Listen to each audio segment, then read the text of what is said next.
हरे कृष्णा। प्रिय श्रोताओं, आप सभी का हमारे YouTube चैनल त्योहार गाइड पर स्वागत है।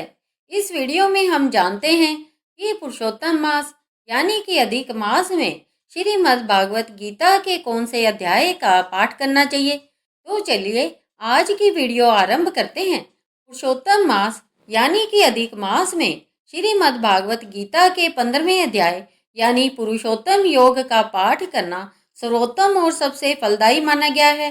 गीता का यह अध्याय स्वयं भगवान के पुरुषोत्तम स्वरूप को समर्पित है, इसीलिए इसे पुरुषोत्तम योग कहते हैं। इस मास में इस अध्याय के पाठ या श्रवण से सभी पापों का नाश होता है और अक्षय पुण्य की प्राप्ति होती है।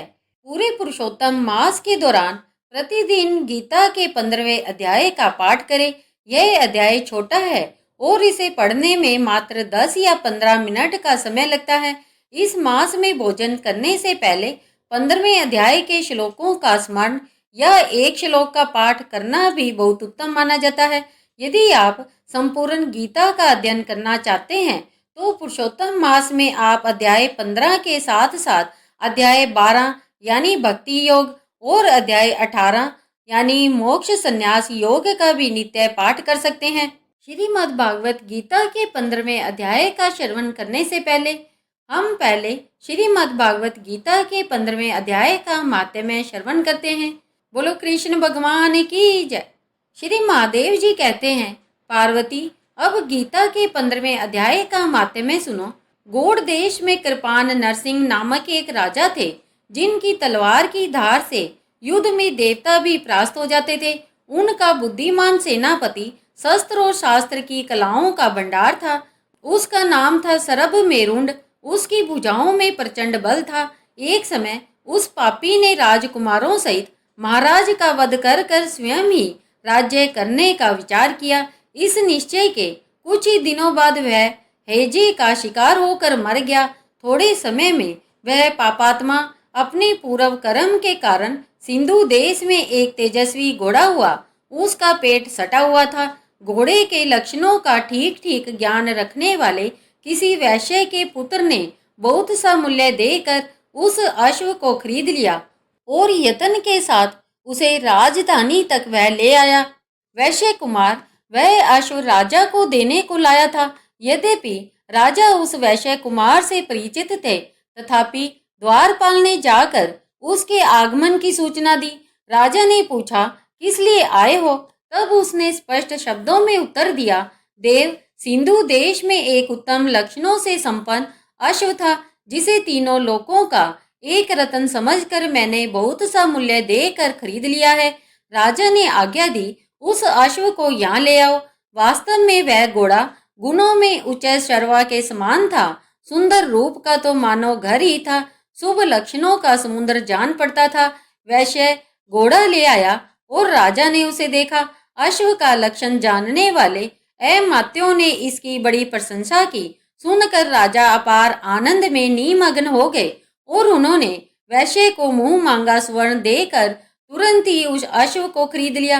कुछ दिनों के बाद एक समय राजा शिकार खेलने के लिए उत्सुक हो उसी घोड़े पर चढ़कर वन में गए।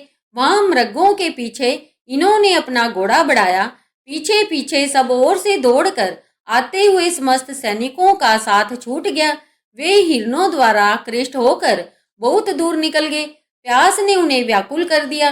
तब वे घोड़े से उतरकर जल की खोज करने लगे। घोड़े को तो उन्होंने वृक्ष की डाली में बांध दिया और स्वयं एक चट्टान पर चढ़ने लगे। कुछ दूर जाने पर उन्होंने देखा कि एक पत्ते का टुकड़ा हवा से उड़कर शिलाखंड पर गिरा है।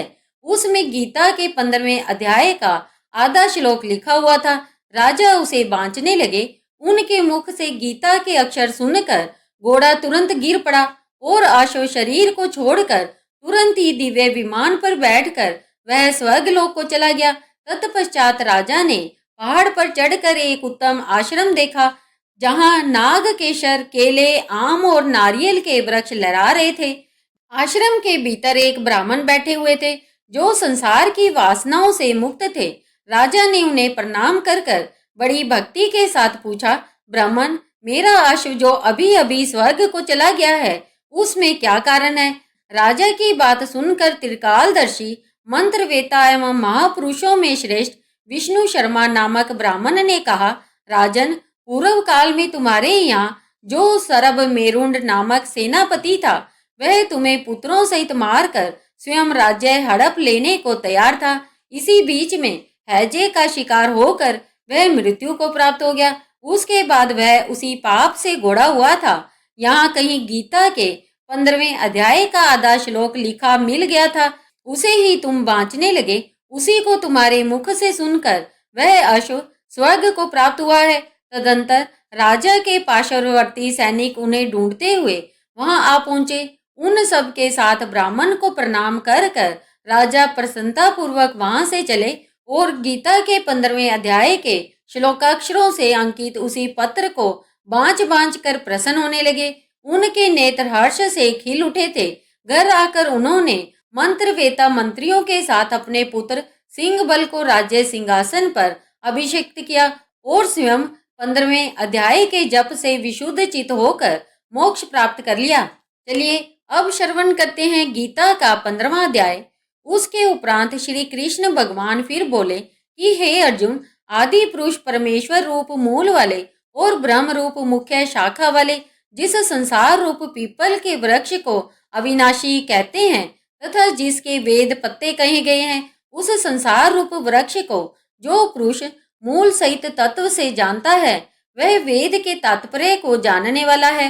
हे अर्जुन, उस संसार वृक्ष की तीनों गुण रूप जल के द्वारा बढ़ी हुई एवं विषय भोग रूप पोपलों वाली देव, मनुष्य और तिर्यक आदि योनि रूप शाखाएं नीचे और ऊपर स्वर्त फैली हुई है तथा मनुष्य योनि में कर्मों के अनुसार बांधने वाली अहंता, ममता और वासना रूप जड़ें भी नीचे और ऊपर सभी लोकों में व्याप्त हो रही है। परंतु इस संसार वृक्ष का स्वरूप जैसा कहा है वैसा यहाँ विचार काल में नहीं पाया जाता है, क्योंकि न तो इसका आदि है और न अंत है तथा न अच्छी प्रकार से स्थिति ही है।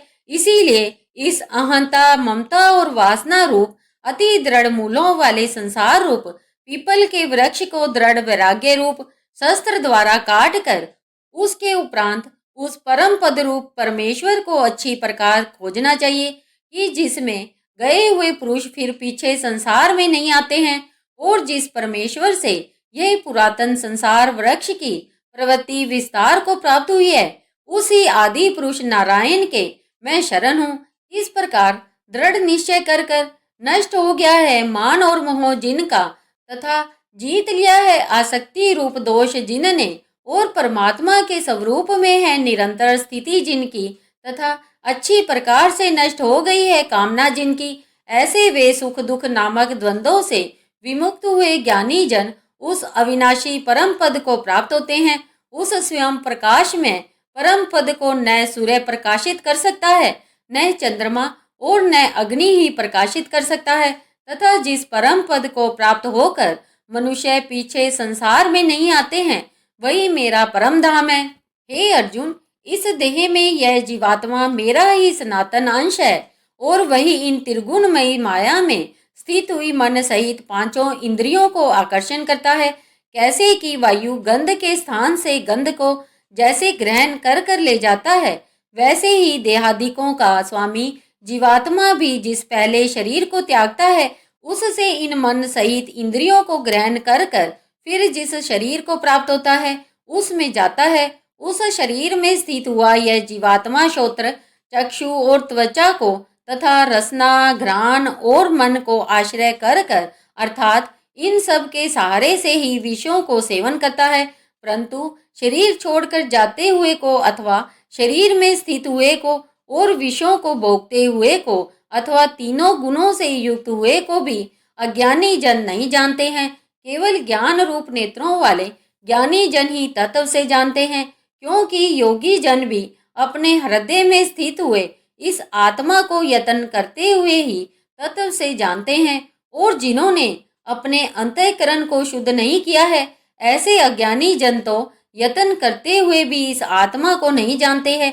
हे अर्जुन, जो तेज सूर्य में स्थित हुआ संपूर्ण जगत को प्रकाशित करता है तथा जो तेज चंद्रमा में स्थित है और जो तेज अग्नि में स्थित है, उसको तू मेरा ही तेज जान, और मैं ही पृथ्वी में प्रवेश कर कर अपनी शक्ति से सब भूतों को धारण करता हूँ, और रस स्वरूप अर्थात अमृत में चंद्रमा होकर संपूर्ण औषधियों को अर्थात वनस्पतियों को पुष्ट करता हूँ, तथा मैं ही सब प्राणियों के शरीर में स्थित हुआ वैश्वानर अग्नि रूप होकर प्राण और अपान से युक्त हुआ 4 प्रकार के अन्न को बचाता हूँ, और मैं ही सब प्राणियों के हृदय में अंतर्यामी रूप से स्थित हूँ, तथा मेरे से ही समृद्धि ज्ञान और अपोहन होता है, और सब वेदों द्वारा मैं ही जानने के योग्य हूँ, तथा वेदांत का कर्ता और वेदों को जानने वाला भी मैं ही हूँ। हे अर्जुन, इस संसार में नाशवान और अविनाशी भी यह 2 प्रकार के पुरुष हैं। उनमें संपूर्ण भूत प्राणियों के शरीर तो नाशवान और जीवात्मा अविनाशी कहा जाता है, तथा उन दोनों से उत्तम पुरुष तो अन्य ही है कि जो तीनों लोकों में प्रवेश कर कर सबका धारण पोषण करता है, एवं अविनाशी परमेश्वर और परमात्मा ऐसे कहा गया है, क्योंकि मैं नाशवान जड़ वर्ग क्षेत्र से तो सर्वथा अतीत हूँ, और माया में स्थित अविनाशी जीवात्मा से भी उत्तम हूँ। इसीलिए लोक में और वेद में भी पुरुषोत्तम नाम से प्रसिद्ध हूँ। हे भारत, इस प्रकार तत्व से जो ज्ञानी पुरुष मेरे को पुरुषोत्तम जानता है, वह सर्वज्ञ पुरुष सब प्रकार से निरंतर मुझ वासुदेव परमेश्वर को ही भजता है। हे निष्पाप अर्जुन, ऐसे ही यह अति रहस्य युक्त गोपनीय शास्त्र मेरे द्वारा कहा गया है। इसको तत्व से जानकर मनुष्य ज्ञानवान और कृतार्थ हो जाता है, अर्थात उसको और कुछ भी करना शेष नहीं रहता। इस प्रकार से श्रीमद् भागवत गीता रूपी उपनिषद एवं ब्रह्म विद्या तथा योग शास्त्र विषयक श्री कृष्ण और अर्जुन के संवाद में पुरुषोत्तम योग नामक 15वां अध्याय समाप्त हुआ। इस अध्याय में भगवान ने अपना परम गोपनीय प्रभाव भली प्रकार से कहा है।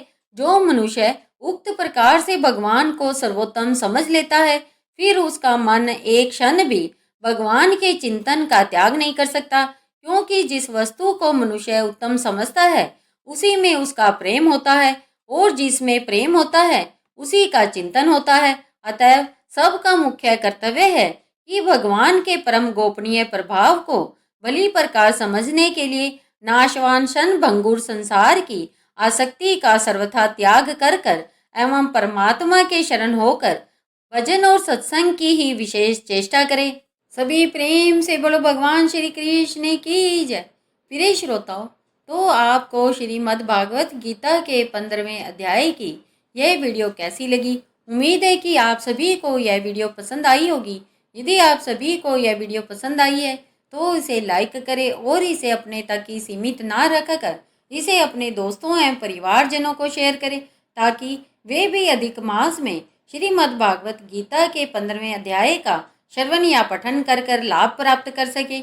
यदि आप हमारे चैनल पर नए हैं या अभी तक हमारे चैनल त्योहार गाइड से नहीं जुड़े हैं, तो हमारे चैनल त्योहार गाइड को सब्सक्राइब करिए और बेल आइकन बटन को क्लिक करना ना भूलें, ताकि कोई भी नई वीडियो अपलोड होते ही उसका नोटिफिकेशन सबसे पहले आप तक पहुंच सके।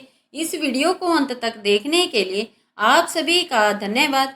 हरे कृष्णा हरे कृष्णा हरे कृष्णा।